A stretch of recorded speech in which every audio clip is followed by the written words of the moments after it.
정치권에서는 내란 특검법 수정안 놓고 치열한 신경전이 벌어지고 있습니다. 국회 법사위 야당 간사인 박범계 더불어민주당 의원과 이야기 나눠보겠습니다.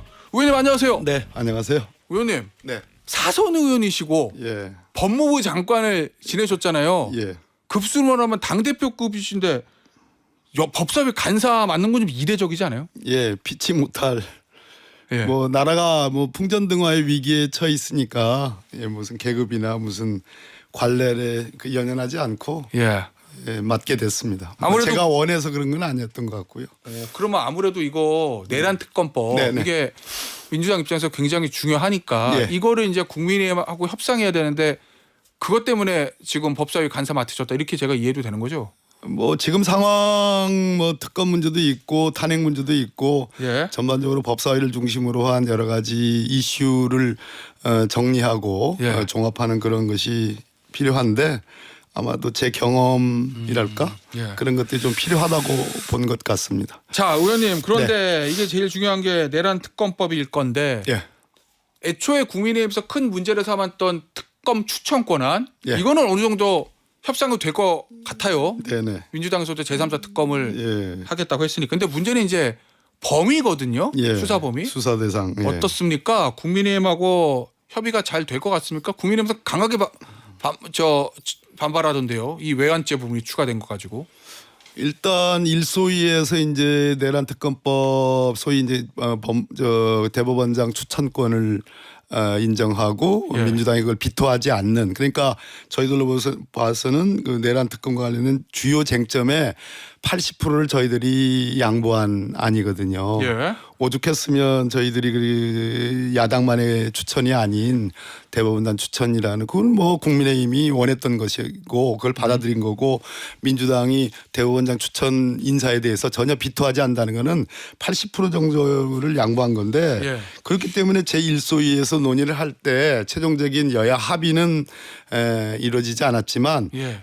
내란 특검법안 전부에 대한 소위 축조심의 예. 그러니까 각 조항들을 우리 국민의힘의 뭐 유상범 간사님을 포함해서 그분들의 의견을 다 들었어요. 예. 다 토론을 했어요. 그러나 최종적으로 표결을 하는 순간에서는 나갔죠. 예. 나갔는데 저는 그거는 진전된 그 어떤 모습이라고 보여지고 지금 원래 그 수사 대상 범위에 대해서는 그것이 혐의가 구체적으로 나오면 특검이 수사하는 거지 예. 무조건 그것을 넣었다고 그래서 다 아무것도 없는데 뭐 예를 들어서 대북 문제라든지 예. 지금 그것을 뭐 외환죄라고 표현하는데 외환죄라는 표현은 하나도 없고 전쟁 유도 행위거든요. 예. 그렇게 해서 비상계엄의 명분으로 삼겠다라는 것. 예. 그거는 실제로 평양 무인기 침투 의혹이 있잖아요. 예. 그건 굉장히 중요한 얘기고 곽종군 전 특수전사령관도 자기는 대통령이 비상계엄 얘기할 때 그런 거와 관련돼 있다라는 그런 추측을 했다라는 정도로 구체성이 있는 얘기거든요. 예. 그래서 그런 부분은 조금 더 축조해서 예. 뭐 국민의힘이 이의를 삼는 부분을 좀 반영해서 오늘 전체 회의를 하는데 논의는 할 수 있지만 대전제가 있어요. 뭐요? 수사 대상이라든지 또는 비밀 준수 의무라든지 이런 거 문제 삼는 것들에 대해서 민주당의 양보를 요구하려면 먼저 예. 양보 이전에 이 특검 법안에 대해서 아까 말씀드린 대법원장 제3자 추천에 대해서 예. 진전된 것이고 그건 환영한다. 예. 그래서 이것이 통과 가능성이 있다라는 점을 분명히 해줘야지 나머지 세부적인 사항에 대해서 예. 일부 뭐 논의가 가능하죠. 일단은 의원님 말씀을 들어보면 협상은 얼마든지 가능하고 진전될 것 같다라는 얘기인 거고 외환죄를 추가한다라고 딱 명시된 게 아니라 이 대통령이 비상계엄을 발동하는 원인을 파악하는 차원에서 이제 뭐 일종의 유도설 이게 들어갔다는 얘기인데 전쟁 유도 혐의. 예, 전쟁 유도 혐의. 저 오늘자 중앙일보 단독 보도 보니까 네. 이재명 대표가 비공개 최고위원회에서 2차 특검법에는 외환 혐의가 중점적으로 담겨야 한다고 강조했다고 한다. 네네. 예. 외환 혐의가 한층 더 심각하다는 게 지도부의 공통된 판단이고 이 대표 지시도 같은 맥락이다. 이 얘기면은 외환 혐의만 콕 집어서 2차 특검 보면 이거부터 이게 제일 중요하다 이렇게 이재명 대표가 지시했다는 거거든요. 내란이 아니라 전쟁 유도 행위에 관한 얘기는 예.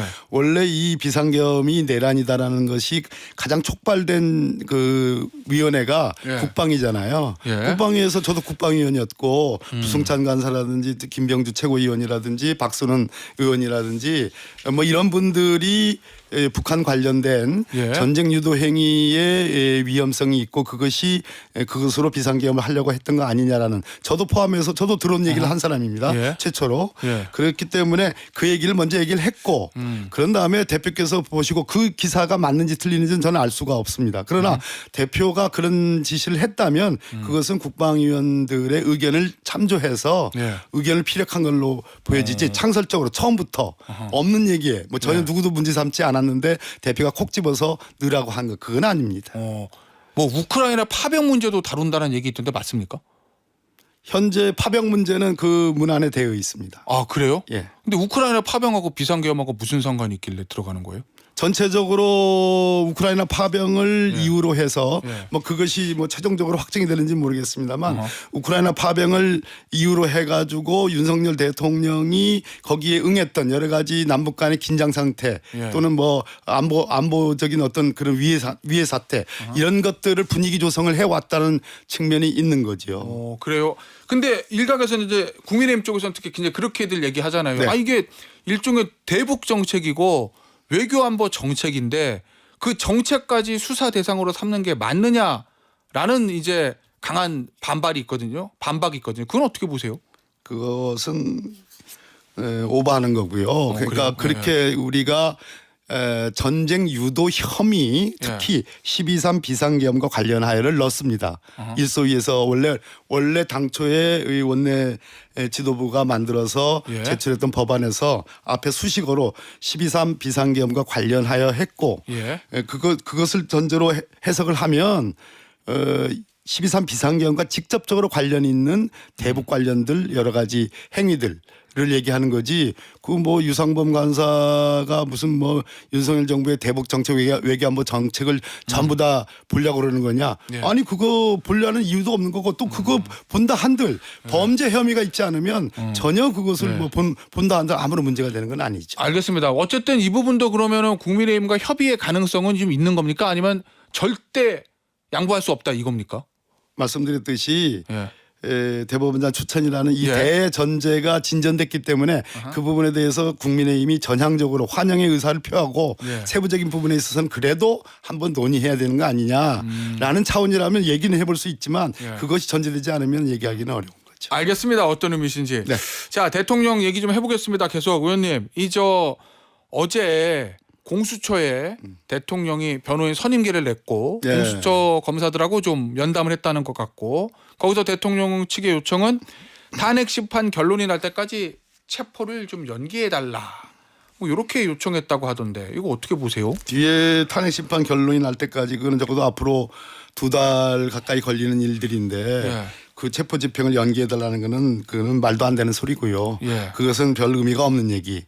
실현 가능성이 전혀 불가능한 얘기. 다는 그러나 선임계를 냈다라는 것은 그동안 공수처의 수사권을 그렇게 다투던 인정하지 않던 윤석열 피의자 측에서 예. 변호인단을 통하긴 했지만 예. 적어도 공수처의 수사권에 대한 논란은 이제는 끝난 거 아니냐. 공수처 수사권을 인정하는 현실적으로 체포영장이 2번이나 나오고 예. 중간에 이의 신청했지만 서부지방법원에서 이의 신청이 조목조목 기각된 것 등등을 감안해 가지고 이제는 현실에 지금 순응하고 있는 거 아니냐. 예. 이 정도 되면 조만간 저는 뭐 공수처가 지금 하기 나름입니다. 적어도 예. 오늘과 내일 일단은 지금 저 김성훈 경호처 지금 제 직무대행이죠. 사장? 네, 직무대행이요? 체포영장을 신청했다는 거잖아요. 예. 그다음에 이광호 지금 뭐 경호본부장 예. 이 사람 3차 소환을 오늘 한 거 아니겠습니까?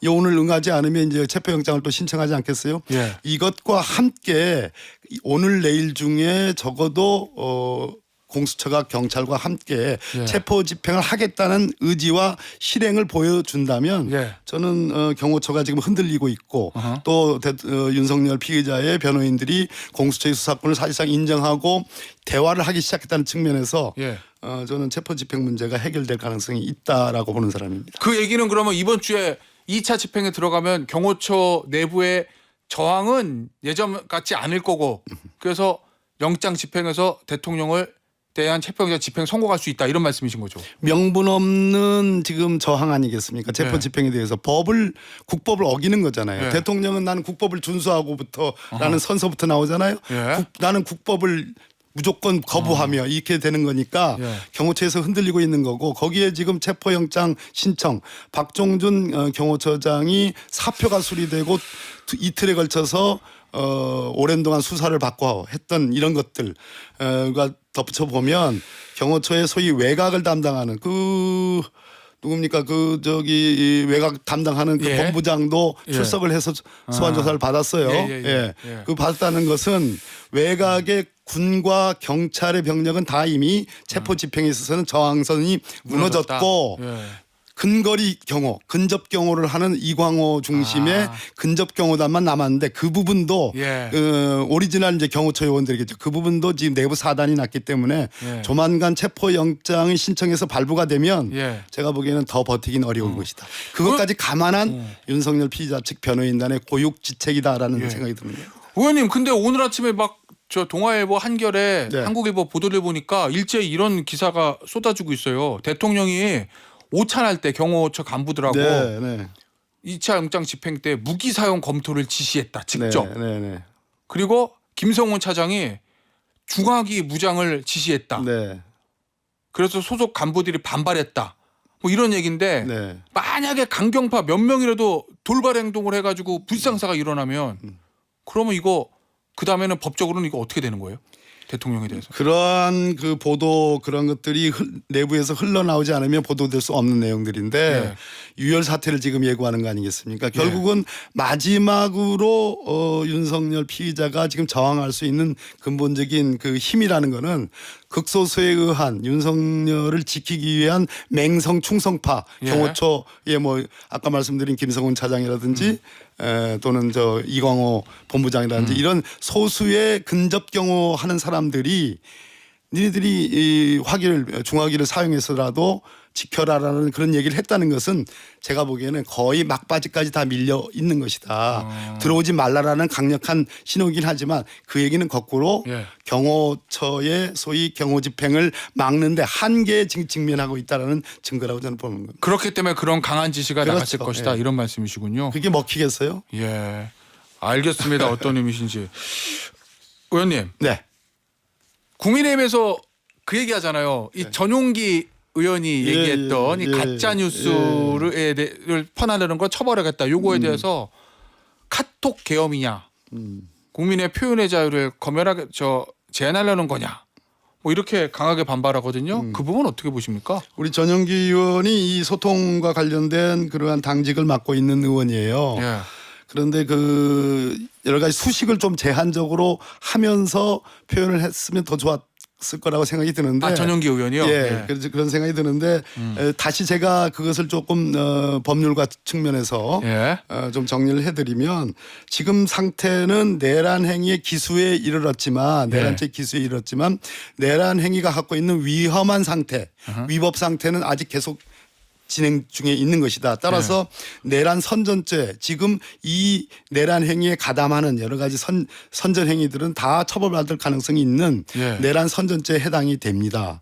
아직 내란은 종료되지 않았기 때문에 그래서 그중에 뭐 국민의힘 의원들 중에서 진짜 뭐 있을 수 없는 얘기들을 하는 의원들이 있는 거고요. 또 유튜브 방송은 뭐 상상할 수 없는 정도로 오히려 민주당을 내란 세력으로 그렇게 치부하는 그런 것이 있는 거고요. 윤석열 대통령 피의자가 스스로 편지를 보내가지고 선전선동을 하고 있는 거고요. 여기에 개인 유튜버들이 문제는 단순한 개인적 의견 차원에서 끝나는 것이 아니라 지속성, 공개성, 그리고 조직성, 조직적으로 개인 유튜브를 하더라도 공개적으로 자신을 밝힌 그러한 내란 선전 행위의 유포 행위, 그리고 규모가 있는 조직적으로 하는 행위, 그리고 상당한 영향력을 갖춘 행위, 이런 것들은 얼마든지 처벌이 내란 선전죄로 처벌이 되는 겁니다. 그런 측면에서 우리 전용기 의원이 그런 측면을 강조한 거라고 이해해 주시면 되겠습니다. 알겠습니다. 의원님, 네. 여론조사 정당 지지율 보니까요. 한국갤럽 관련돼서 붙었어요. 국민의힘하고 민주당 지지율이 2% 차이인가요? 이 정도 차이밖에 안 날 거라고 예상 못 하셨죠? 아니요. 예상하셨었어요? 아니 왜냐면 박근혜 전 대통령 때는 확 벌어졌잖아요. 당시 민주당하고 저 새누리당하고 그때 과거 데이터를 놓고 보면 지금도 혐의가 어떻게 보면 그때보다 중하니까 더 벌어져야 될 것 같은데 붙었거든요. 이거 왜 이런 겁니까? 일단 원인은 뭐라고 보세요? 저는 뭐 말 그대로 그 표집에 있어서 객관성을 잃은 그런 여론조사는 뭐 얘기할 필요가 없는 거고 지금 뭐 갤럽이라든지 거요. 몇 군데 얘기를 네. 말씀하시는 건데 자 여론조사의 문제는 이렇게 보면 되겠습니다. 박근혜 대통령 때와 그때는 처음으로 경험하는 국정농단에 따른 탄핵이고 네. 지금은 두 번째 탄핵의 문제 아니겠습니까? 또 내란죄의 혐의자로서 지금 수괴로서 지금 조사를 받을 지경에 와 있는 건데 보수 중에도 한국 사회에서 소위 아스팔트 극보수 집단이 있는 거고 예. 그 포르테이지가 어느 정도냐에 대해서 논란이 있지만 제가 드리고 싶은 말씀은 자 윤석열이라는 사람이 지난 대선에서 나는 10% 이상 이겨야 되는데 0.75%밖에 못 이겼어. 이건 말이 안 돼. 이건 조작이야.